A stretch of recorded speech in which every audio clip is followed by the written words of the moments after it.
Hello developers, let's start developing. Today is the 14th day of the 2022 Advent of Code calendar, and this is the first task that actually scares me. The main thing because it scares me is because both in the input and in the description it describes something horrible. The horrible thing is uh, day 17 of Advent of Code 2018. This was a very hard and very tricky task to solve, and I would recommend it to anybody who really likes complicated puzzles with lots of simulation. I think the average time of solving the task was something, I think if we have it by day,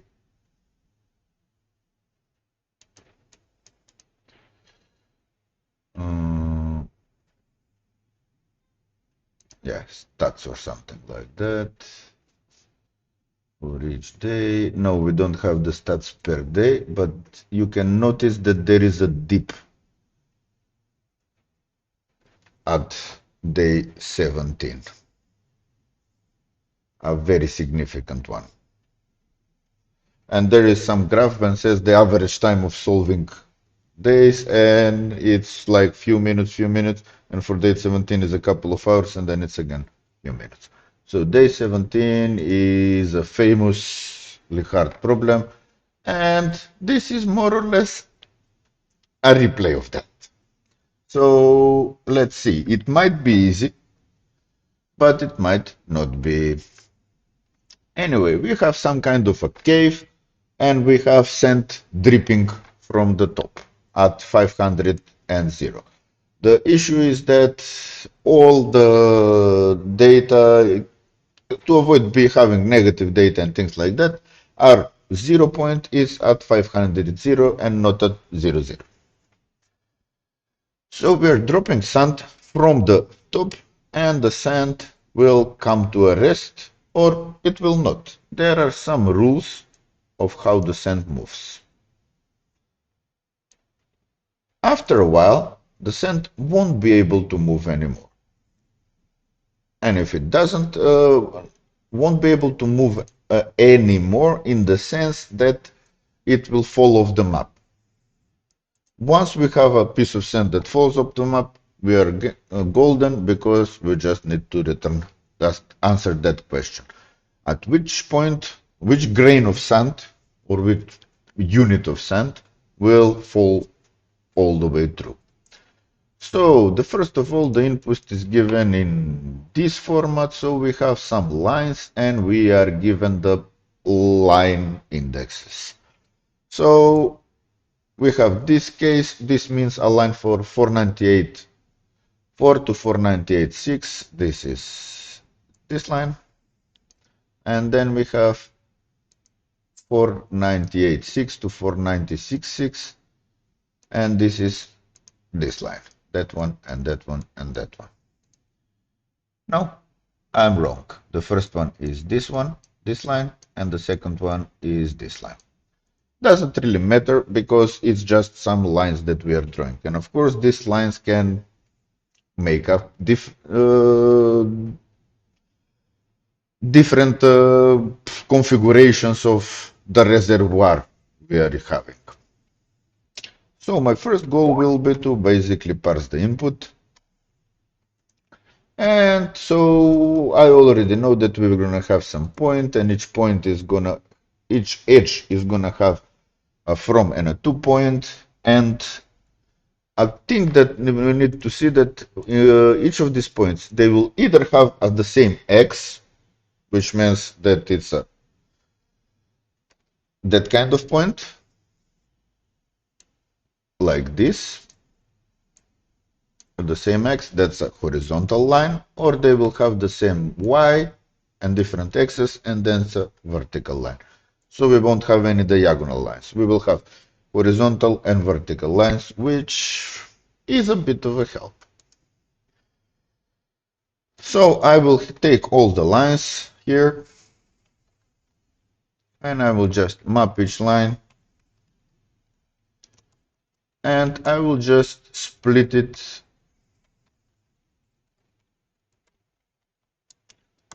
on the text that is used to split the corners of the lines. That's space, an arrow, space, and then we can just map it with our convert to point corner to point function. So these are the corners and we will make them into functions and just let console log that to see that we actually get the correct data.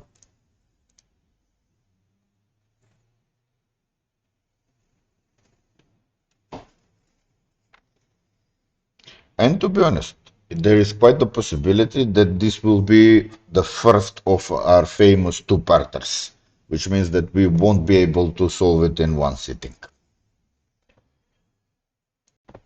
Yeah, looks like our data is correct. We have 4 of these and 4 of this. And now we need to combine them because these 3 are actually 2 lines, 2 edges, and these 4 are 3 edges. So we're gonna run a loop. Let's say these are the corners. And we're gonna run a loop, regular for loop that goes through the corners. But we're gonna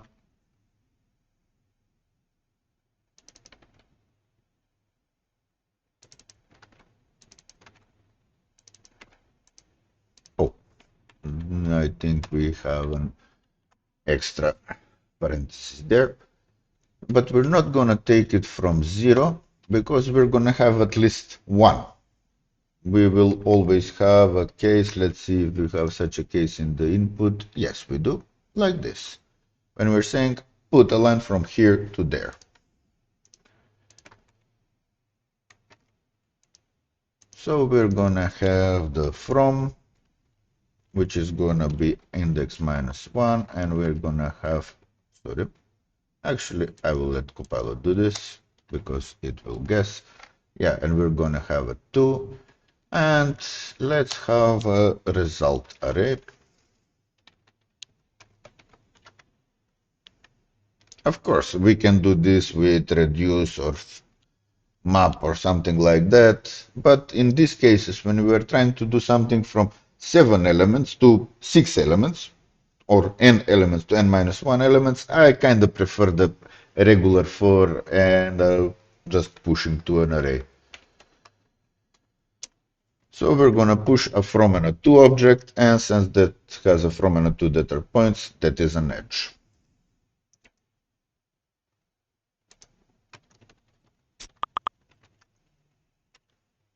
But note, if we just return the edges, note that the edges, oh, we're gonna return result from the map. So for each lines, we are returning a few edges. And that means it's not any, it's edge array. But that means that edges is an array of arrays of edges. So if we console log the edges,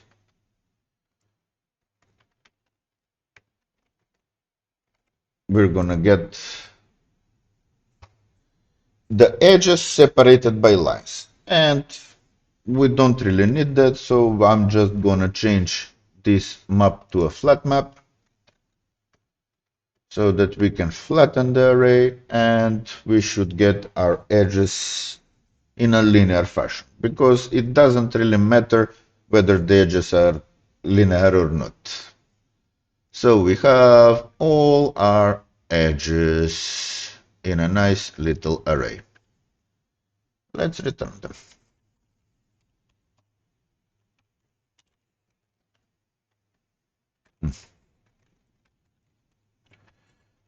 And now I'm gonna want to do some kind of a maybe offsetting so that it's easier to draw this. Can we offset? Let's see with these edges. So the lowest number is actually 496. So X actually goes from 496 onwards, which means that if we move this thing over so that by 496 places, we will have much lesser coordinate. Let's try something like that hard-coded. Input dot map for each edge, transform it into another edge, where from is edge from, where from is x is edge from dot x minus 496, and y is y, edge from y. And 2 is exactly that.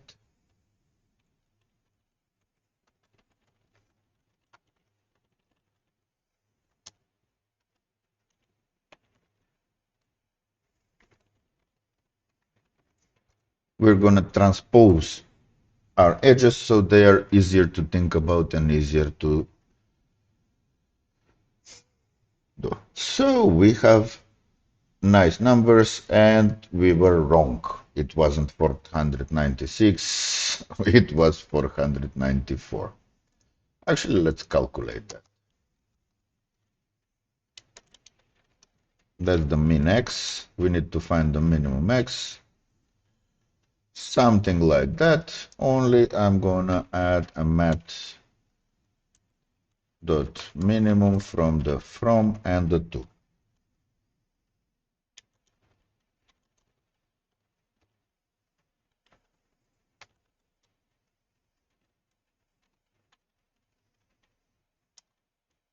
That's the minimum value, and now we can actually subtract that minimum value all over the place, and let's see if this thing is moved sufficiently.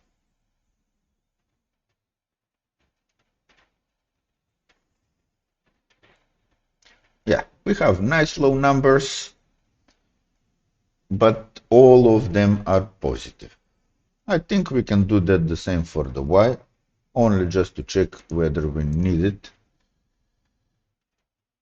We might need it.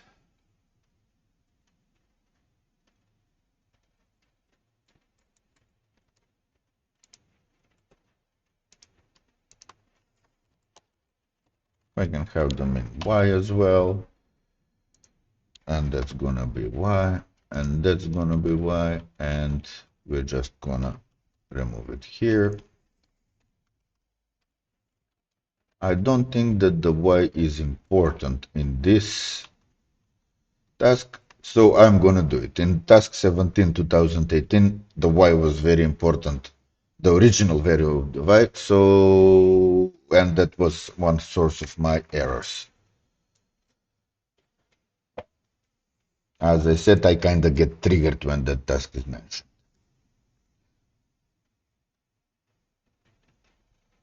So, yeah, we have them here. We have the lowest y is 0. We offsetted those by 4. And we offsetted the x's, so we have relatively low numbers. Cool.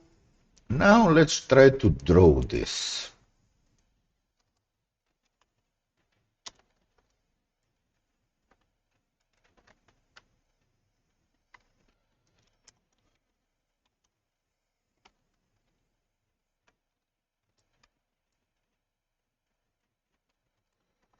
Now, right now, I will try to generate a matrix in the following way. I will use, well, numbers, because we have 3 different things that can happen here. This will be the origin of the sand is, we can basically hard code it, and that's it. We have 3 different things. This can be air, this can be whatever, this is rock. Yeah, rock. and this is send. So we will have kind of a map that says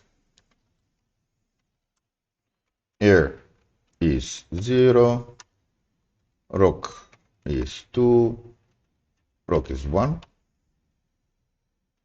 and sand is 2. We don't have clay. Maybe we have clay on the second part, who knows? Hopefully not.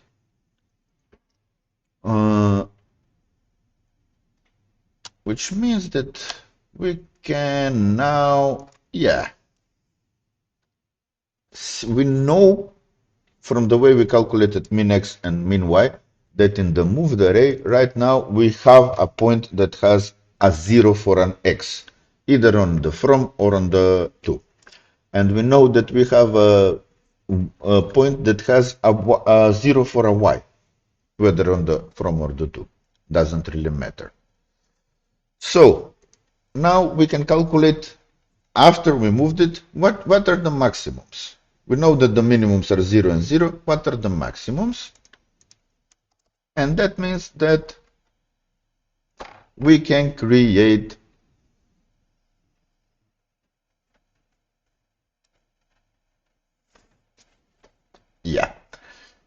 we can create, this is another format of array from that I'm rarely using.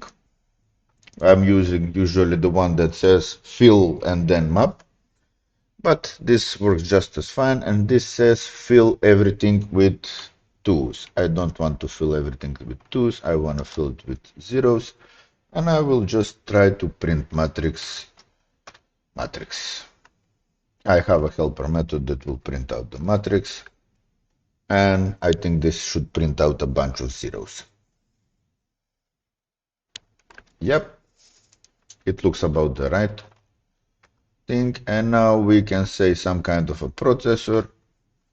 And it's something like this. If the value is a 0, play a dot. If the value is 1, put in a hash or a sharp or an octothorpe or whatever you want to call it. And put in a lowercase o if it's not 0 or 1, because it's going to be 2. Yeah, it's not really clear, but we are getting a bunch of dots.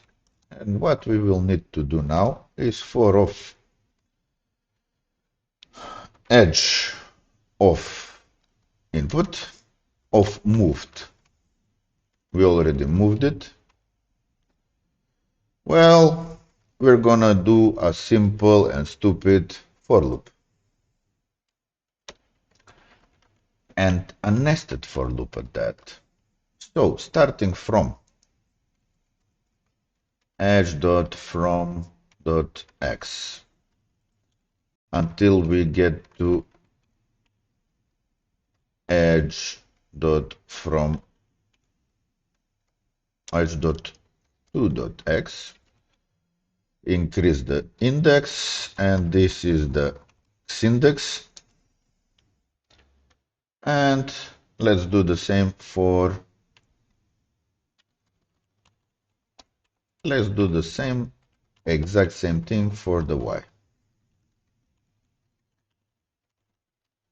This is Windex. Only this is gonna be on the y, this is gonna be on the y, that is okay. And now we can just say that matrix of y index, x index is 1. Let's see if we get a nice picture. Hint, we won't. But yeah, I did expect some dots somewhere. What is the issue? What are the edges?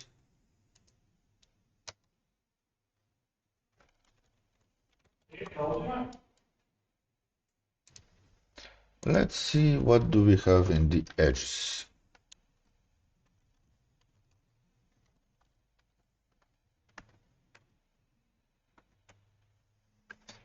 I know that some of them were not nice edges, but maybe all of them. No, we do have. This is a nice edge from 4 until 4. Oh, this not gonna work because we need this condition. We are going from the start inclusive to the end inclusive. So we need this condition.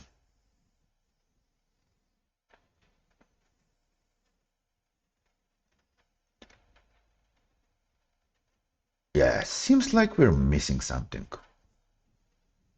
For example, this didn't draw. Why? Because we're going from here, the y is constant, and just a sec, somebody will say, well, you have two nested loops.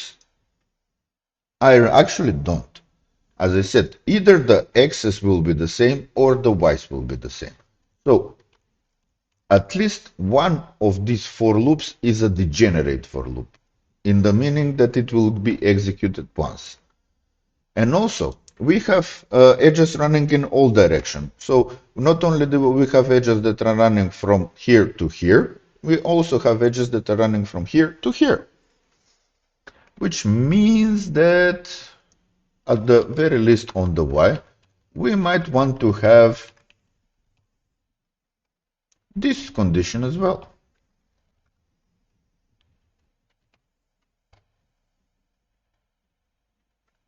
Yeah. So at the very least, one of these two conditions will be wrong and we will have a for loop that will not execute. But the other one will do our job. Another way to do this would be to do some analysis, and if we have those kind of cases, to swap the from and the to make sure that the x or the y on the from and the to are bigger. But we can leave that for optimization.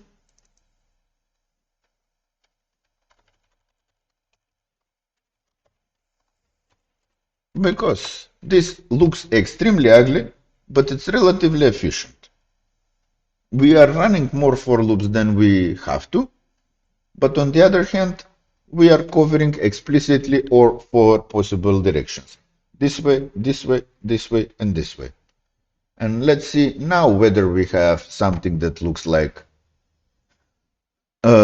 like what we were given. And I'm gonna say, yes, we do.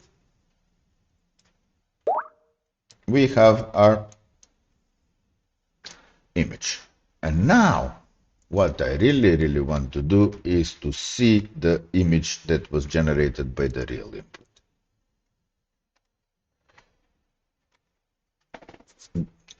This might get ugly.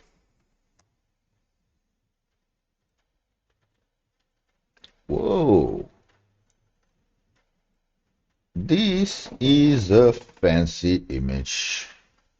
So we have some lines over here. We have some lines over here. Over here, you can see that that's that. And then we have some kind of a structure like this, half a Christmas tree, this, another half a Christmas tree, this, some other weird thingy, and some even more weird things. All in all, I think it's 200, 2000 lines. And we need to drop sand on this.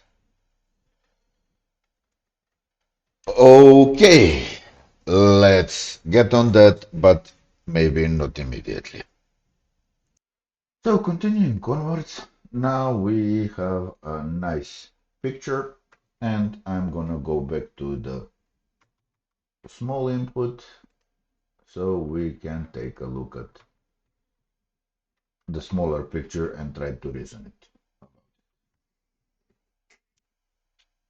Yeah, this is the small picture. Let us draw just one more item. Maybe we should not be so aggressive with the Y so that we can draw the place when the sand is starting to drop. How can we do that? Well, if we set that the minus is that much, but let's move it one away.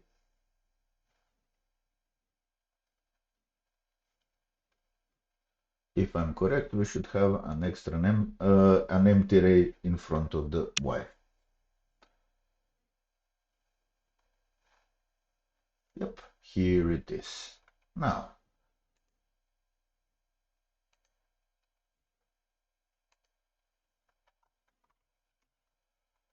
equals to 100, let's say. So our source is always at the 500 0 line. That means that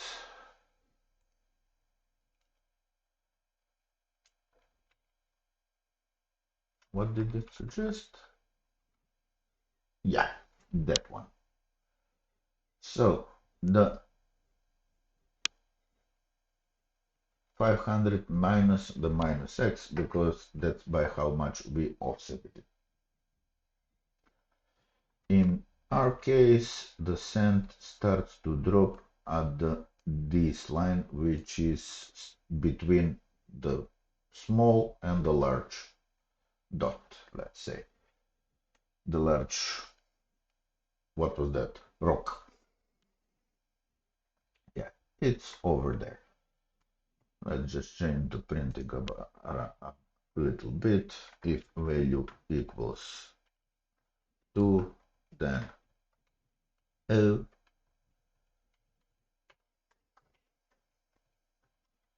Otherwise, it's a plus.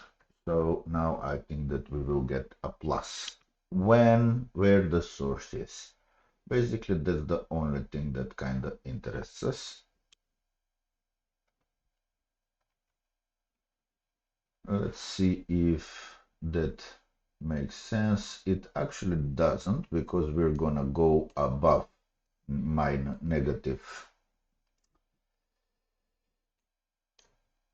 above the y. We are gonna pile sand onto our rocks. So looks like the whole streaming epsilons is a silly idea.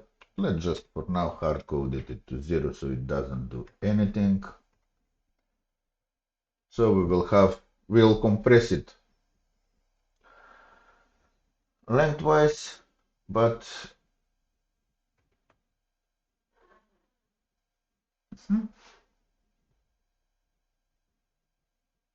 oh yeah, we need that. We wanted to put the minimum value to 0 before we are moving, not the size of our grid. Yeah, this will mean that we have a bigger grid. So yeah, right now it's not compressed on its height, but it's maximally compressed on its width. And it doesn't, and compressing it on its width makes sense because according to the rule, if a piece of sand gets here, it will drop away. And it's not interesting. Same if it goes into the negative part, it will just drop away. And that's our signal that we actually want to stop. And that's what we're actually going to monitor for. Because if the if a unit of sand goes out of bounds, we're done. But until that, we have to run basically a simulation.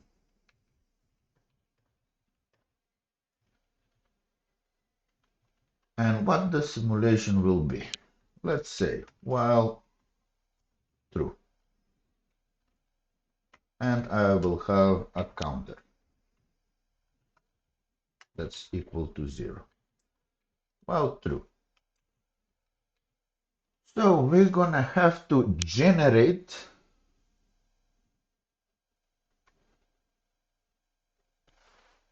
have no idea what this is. We're gonna have to generate a unit of sand at the location this much. Let's have that as a origin. That's that much x, that much y, and we can just say matrix origin dot y, origin dot x equals to 100. So yeah, we're gonna increase the counter.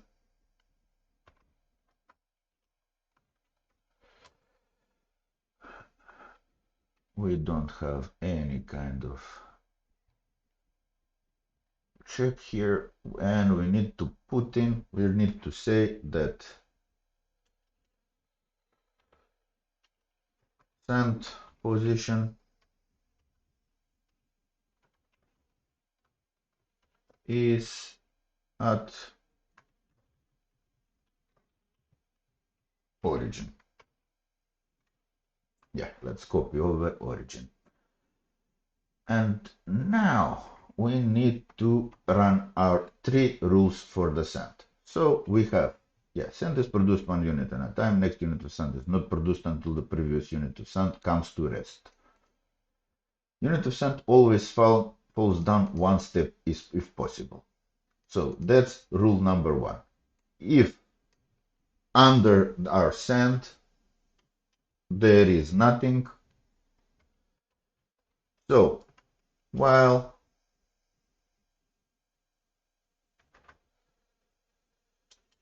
the matrix at the position that is, this is wrong, but we're going to think about it. So what is under our position? When it's one less, or actually one more, because our coordinates say that 0, 0 is here. So we're growing as we go lower. This is position 1, this is position 2, this is position 3. So let's check if this position is empty, and empty is air, and air is 0. We might want to do an enumerator for this.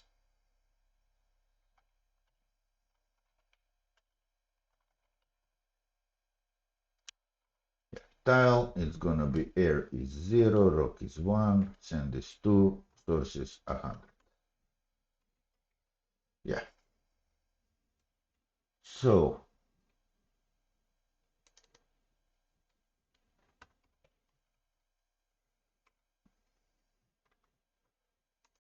tile, and not source, but source. And this is gonna be tile dot rock, tile dot rock, tile dot rock, tile dot rock.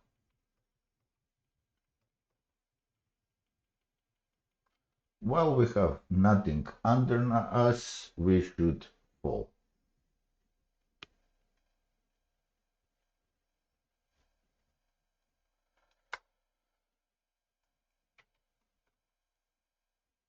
What is the next thing? If the tile is blocked, the unit of send attempts to instead move diagonally 1 step down and to the right. 1 step down and to the right. So it goes to this position.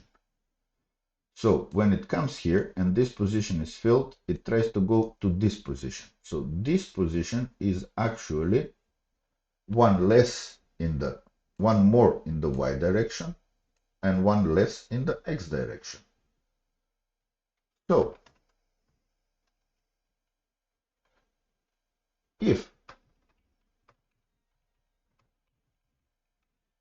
the matrix of one more in the y and one less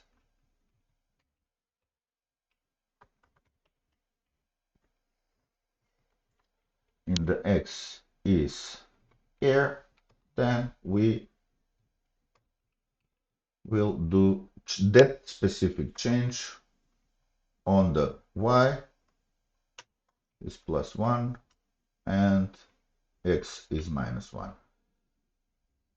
If and only if that position is blocked, then tries to move diagonally 1 step down and to the right. So the third one comes here and goes here. and I'm gonna put an if here and an else if here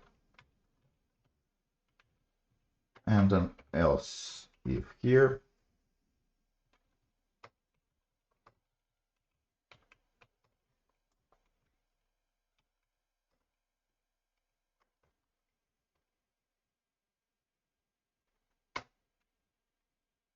That's 1 point to the right, that's +1, and yet another else here that says that we are at rest. So now, until the now we have a specific case. What happens with a piece of sand that falls on this part, on this position? If it falls on this position, it will actually go this way here, but then it will continue falling down.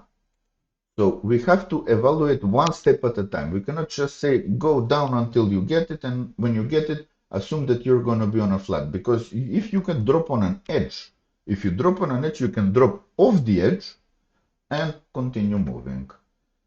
So we're going to say this piece of sand is not addressed. So while it's not addressed, for each step of it, evaluate this.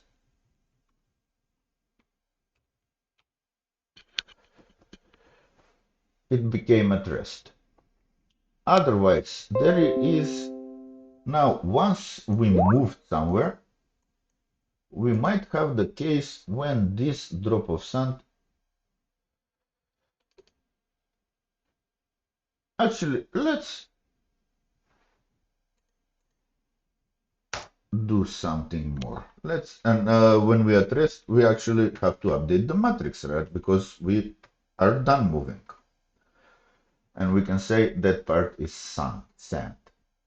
So let's comment this out and let's see what happens to our grid when we drop a single unit of sand. It should come at rest directly under the initial fall. Yep, it did that. So now let's drop another. While counter is less than 2. So we're gonna drop one and we're gonna drop another. And it should go wherever we wanted it to go. Yeah, that way. So the next image that we have is 5 units of sand. Okay, let's drop 5 units of sand. And see the image we're getting. Whether we will be able to have sand piled on to itself. 1, 2, 3, 4, 5. And it looks okay. Next image we have is 22.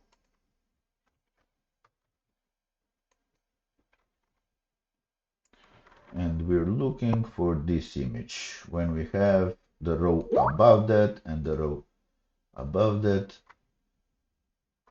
totally full. Yay, this looks okay, and it says netting is 24.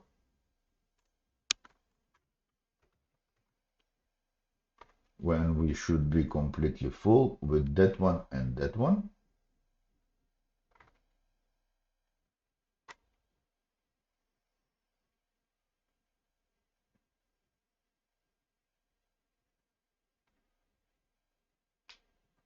Yep, it's like that. And now the next one will slide off here, here, here, here, and here. We'll drop down on this one, we'll slide over here, and we'll slide off the grid. Let's see if this thing actually explodes.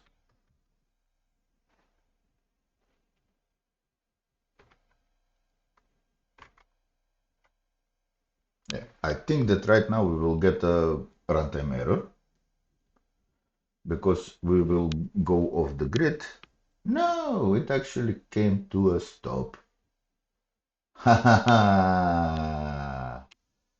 Yeah, it came to a stop because it tried to move diagonally and said it won't go, so it said, I'm okay. Hmm. You know what we're gonna do? We're gonna widen our grid a bit. We're gonna say it's not gonna be wide max x plus 1, it's gonna be wide max x plus 3, and on this max, just a sec, what do we want to do? Basically, I want to add another layer to the left and to the right. But do I? This seems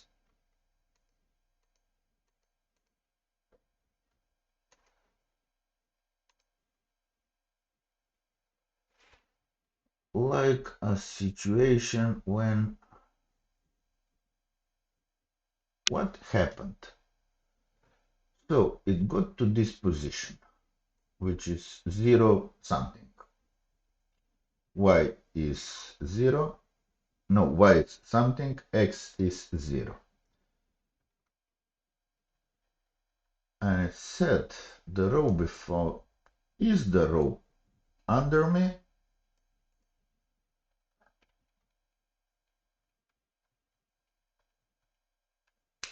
Mm-hmm. Mm-hmm. Is equal to air. So we are at rest.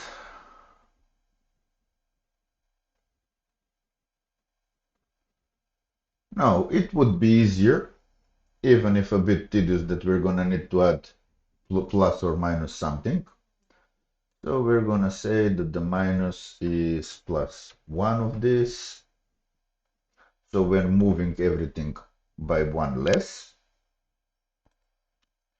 which should result in an empty line next to our set, next to our,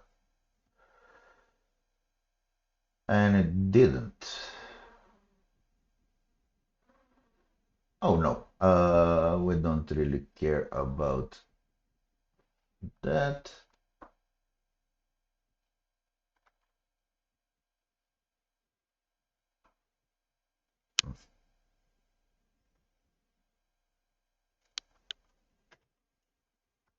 If you don't know what you've done, try to do it more and it will become obvious.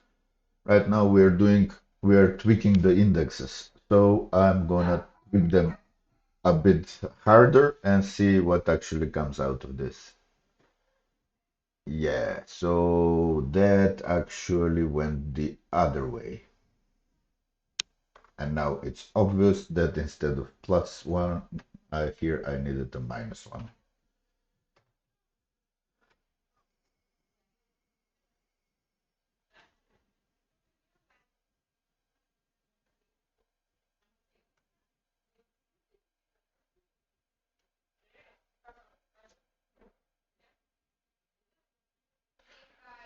And now we got our result that we wanted to do. So the issue is that if we come at rest at the position after, so and this will have to, let's return our example to 24 so that we can see the map, because now I'm gonna want to add another line at the other end.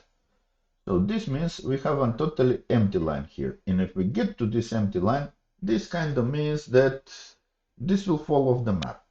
And it falls off the map when we get to here. When we get to a value of y that doesn't have a row. Of course, we can also monitor if the x becomes 0. If the x becomes 0, so if we add one more here, I think we should be fine, and we will add an empty line there.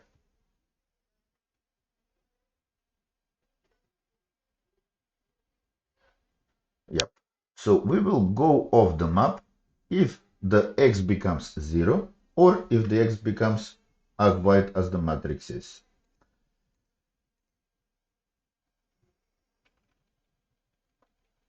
And it doesn't really matter whether we are at rest or no. Actually, we cannot be at rest because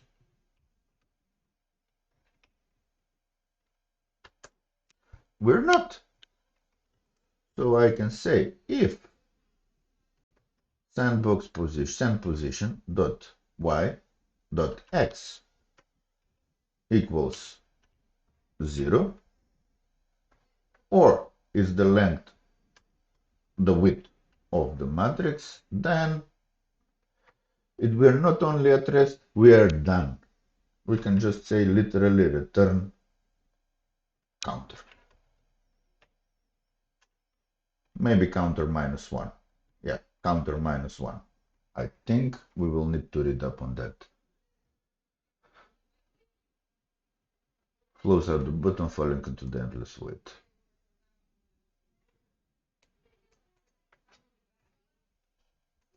Yeah, I think that this thing will actually return 24, and now I will return this true statement here.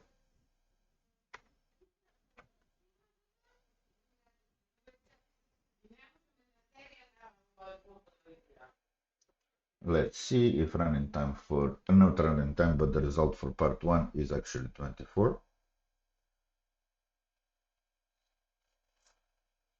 Yep. I will just add a small vanity thing that just before we return, we're gonna print out the full matrix.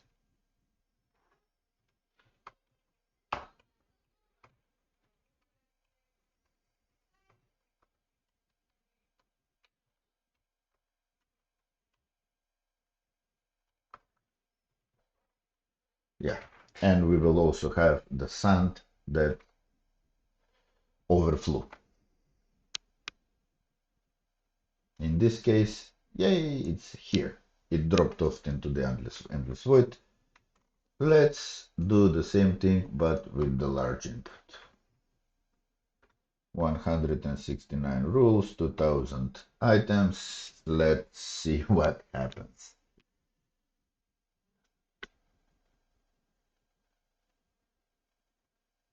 As you can see so far, I was quite right to be scared of this test because we had to do a full-on simulation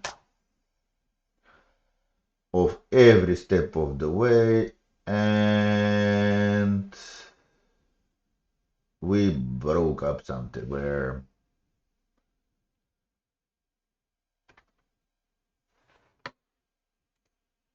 okay, so we didn't take something into account. Let's return this line here as well, and let's say return 0, return -1, because right now I'm gonna try playing around with it. Well, counter, not count, is less than 100. Let's see what happens. Because we're now gonna have to, that's why I wanted to devise the whole visualization thing, because quite often we do want to take a look at what happens and how it happens. So we're dropping down over here, we're filling up here. Yeah, we're gonna need some more, so let's put it at 1,000.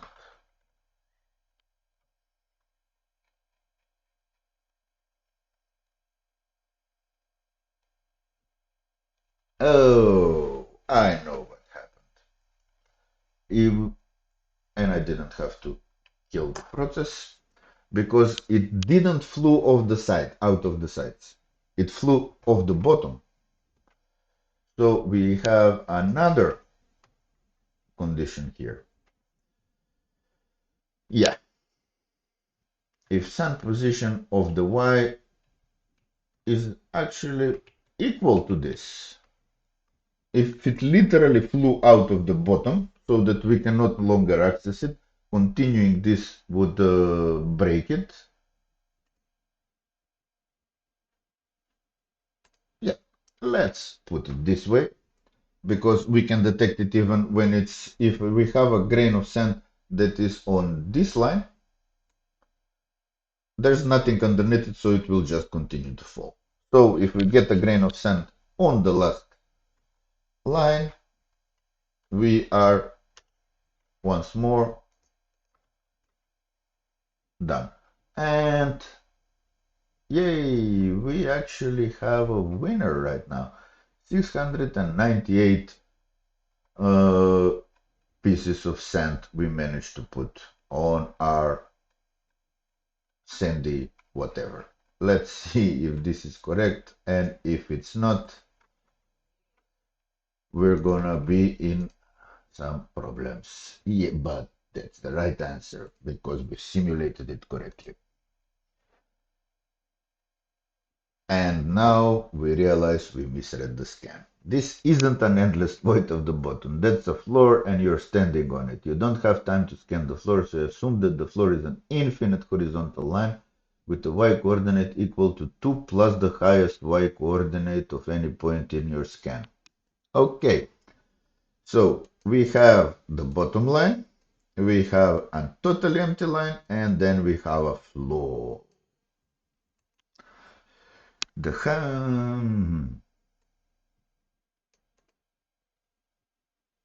yeah, one extra wrong path, that is minus infinity 11, infinity 11. Yeah, great. Now looks like this. To find somewhere safe to stand, we'll need to simulate falling sand until a unit of sand comes to rest at 500 0, blocking the source entirely and stopping the flow of sand into the cave. Okay.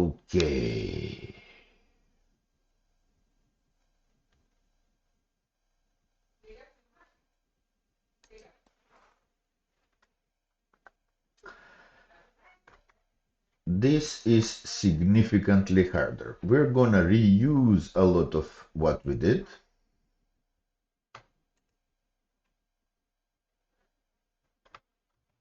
For part 1 inside part 2. And actually, let's just return this to its proper way. So we can just run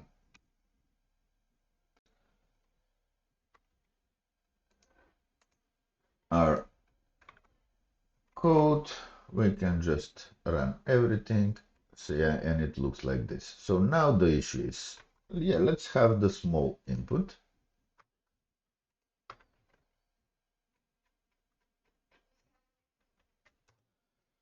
Now we can continue with the falling sand indefinitely.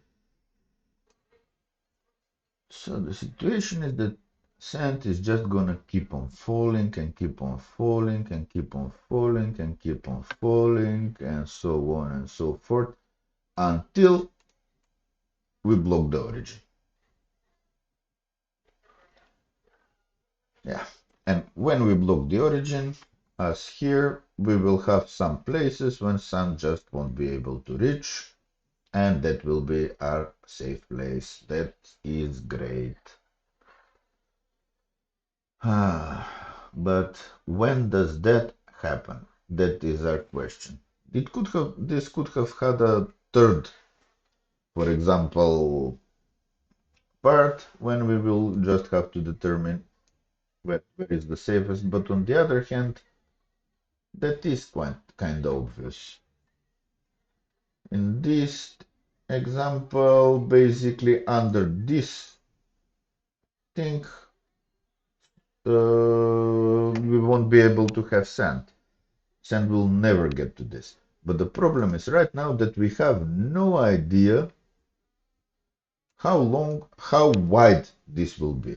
So in my opinion, since this forms kind of like a triangle, it could be as wide as this thing is high.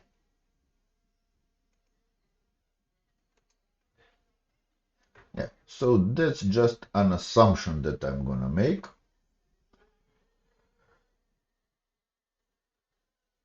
But this thing can kind of steer it in some direction. No, they can steer basically the how of it and not the how much of it. So after a while, all of that is under sand. And it will still be some kind of a triangle where the base is twice the height. So what we want to do here.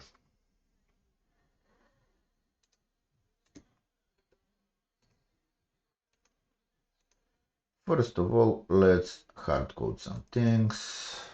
Let's say what will the maximum.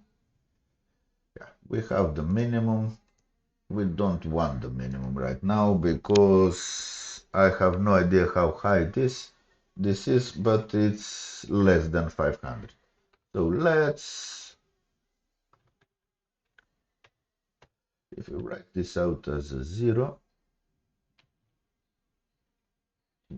if you write that out as a 0, we're gonna have something ugly printed out. And I really want to have something nice printed out because we're gonna need to take a look at it. Yeah, it's this.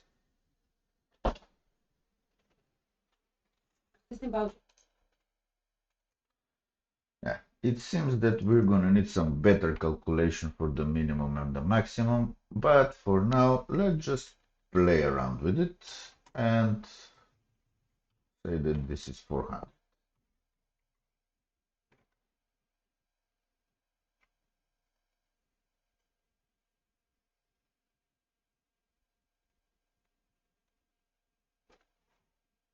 It's okay. 400 is a bit much, so let's try it with 470. No, 47,000.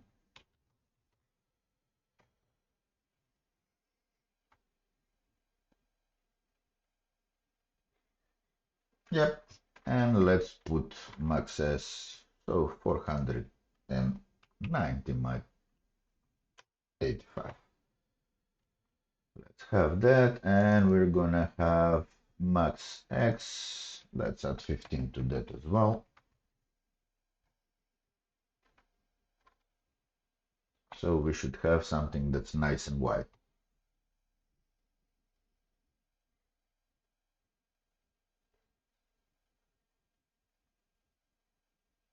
Yeah, and now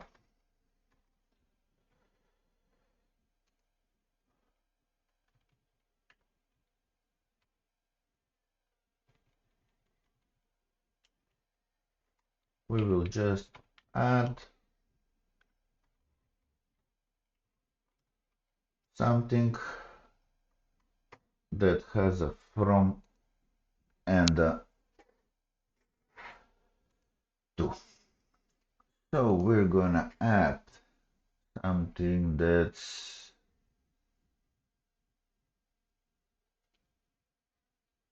I totally don't think this is correct, but it's gonna be from, yeah, the new 0 where we put in the min x, but the y will be the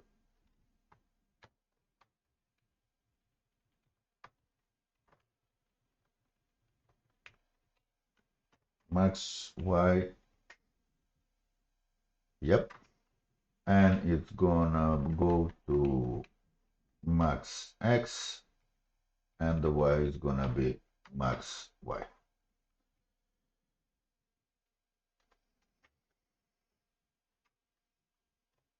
And it's not going to be max y, it's going to be max y plus 2, max y plus, no, it's going to be max y,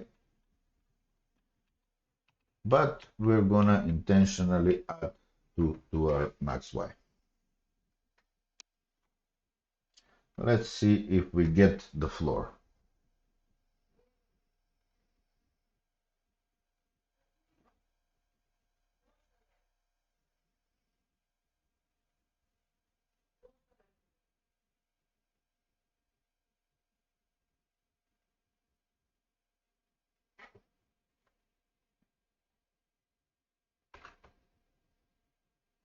And what are we doing here?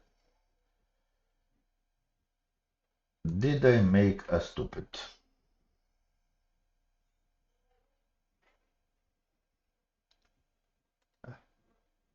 Something is not working well, but yes, I made a stupid because I kept changing into part 1 and I definitely didn't want to do that. But fortunately inside part 2 we don't have anything, so we're gonna do something different.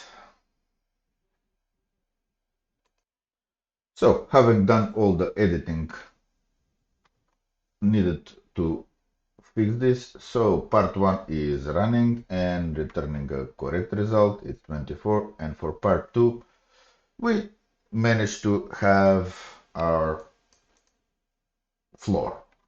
Almost. We are one off.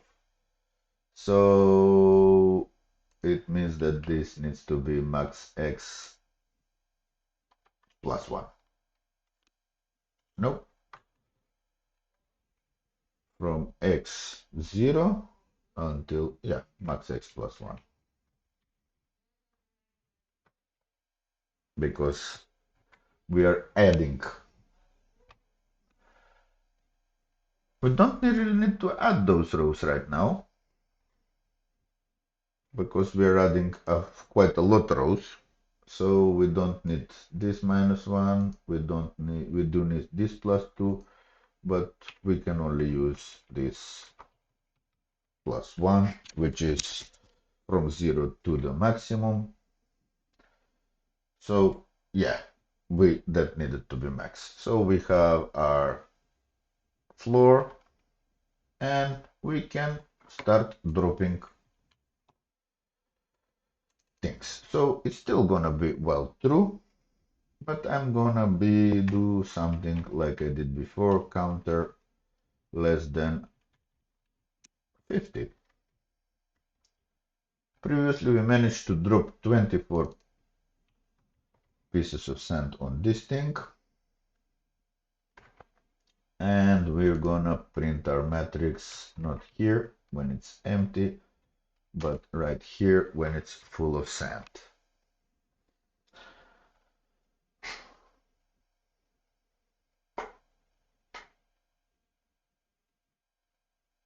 Yeah, it started going and it's going and it's going, and we're gonna try for 6.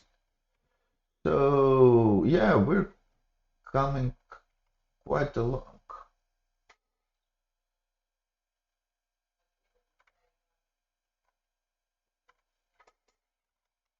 Where is the image that we need to do? Yeah, we need to fill the other thing.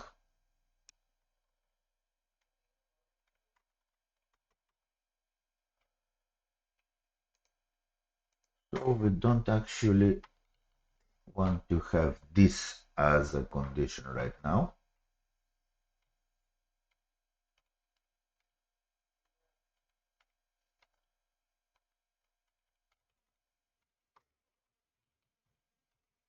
We can have this as the condition, while the origin is still a source.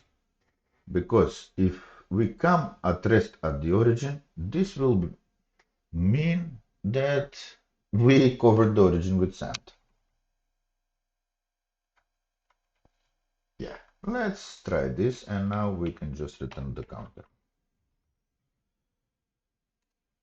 Whether we need counter -1 or counter, I have no idea. I have a feeling it's gonna be counter -1, but that is easily fixed.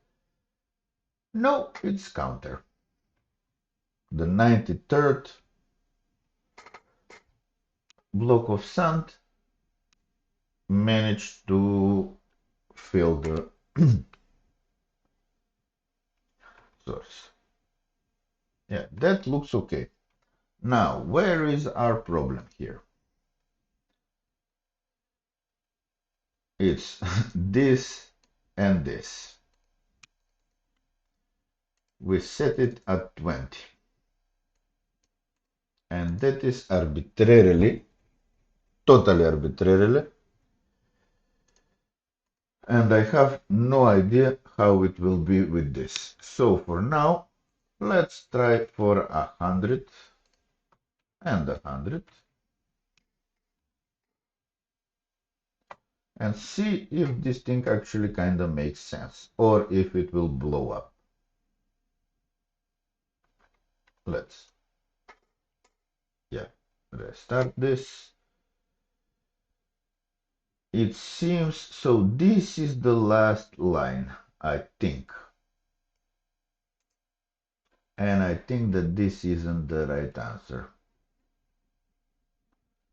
Yeah, so this is the first line, last line. So we need to, we are going, and we managed to basically, starting from this line, we managed to fill everything on the left hand side, which means that this is not enough. Let's try 350.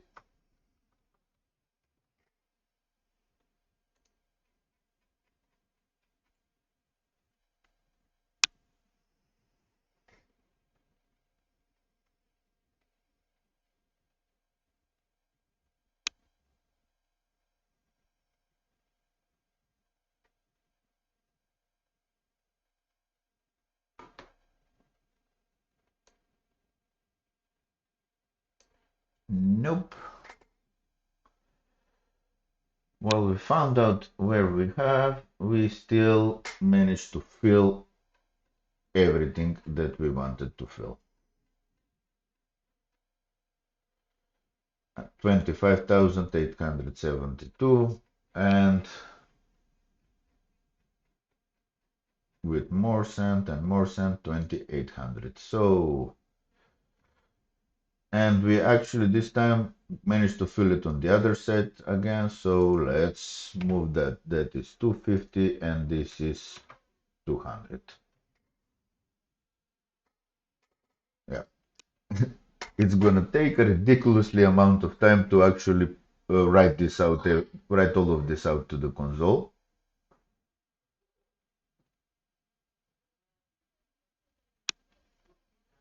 Going.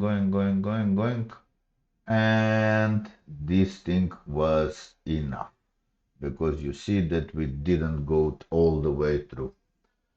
So this should be our solution. Let's see if maybe that is correct. Yes, that is the right answer. And now the thing that bugs me is how do we determine these numbers?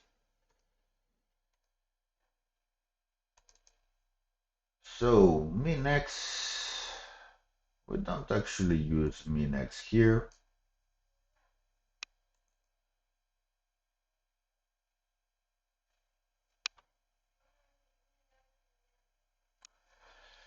And we didn't use min-y anywhere. So min-y, let's remove it totally. Because we don't actually need it. And that means that max y, since we're not gonna be moving it anywhere, we can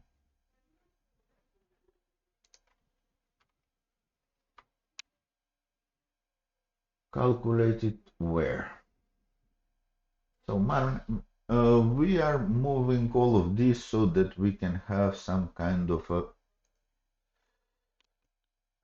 Yeah, we're not gonna solve this since we are doing a simulation, but we can have some kind of an estimation that basically the height from the origin,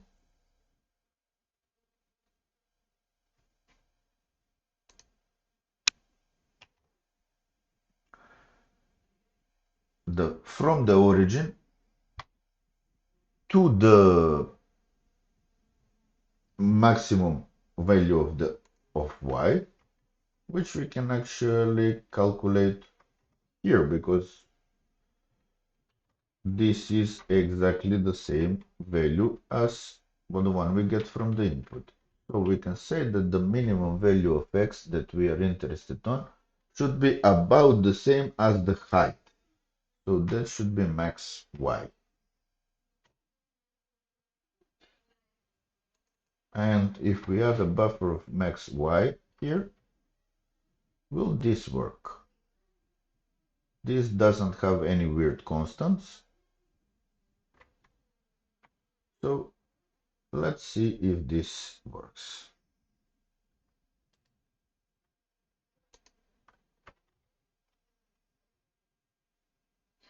Did it already run? Let's restart it.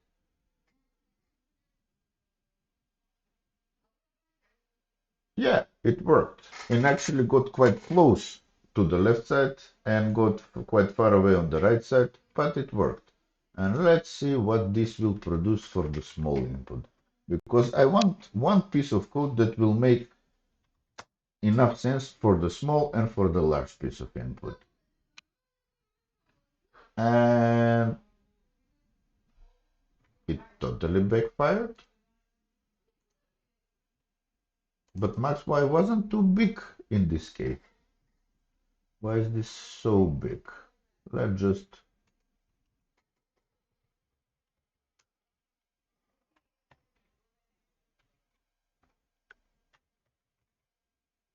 how much it max y? It should be in the order of 10.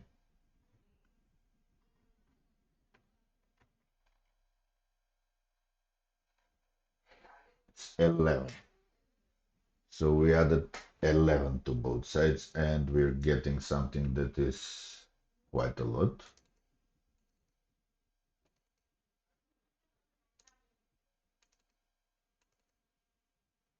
Oh, oh.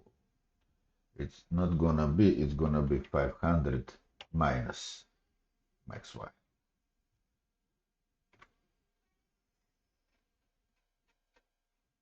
So in the huge input, we have the value of around 250. So it's 500 minus 250 or 250 is about the same value. Let's see once more whether this runs okay for the big input.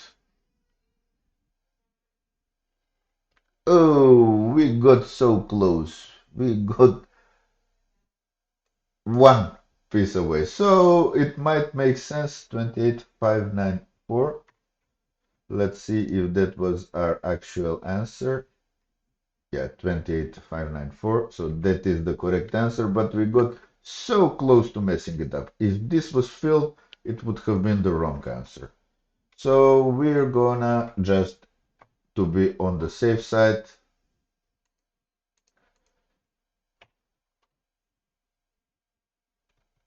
where 5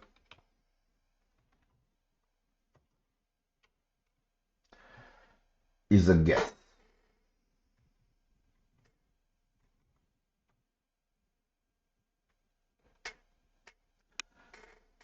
Let's see what we get right now. Yeah, looks a bit better. We have some more leeway, and it didn't slow us down. It didn't break any of our processing time. Let's restart it and see how this looks. Yeah, this is okay. We can live with this.